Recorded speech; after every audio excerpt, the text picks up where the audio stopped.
Use a chiffon or georgette half-and-half sari for this method. Tuck the end of the sari, non-pallu end, on the right side and bring it around the waist to the back side. Tuck it in fully while doing the same. Bring it towards the front again and leave some length of fabric and tuck on the left waist. Draping the sari over, bring it to the front. Bring the pallu over the left shoulder and make pleats to secure it with a pin.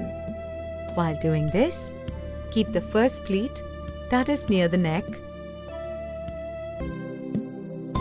and tuck it in center.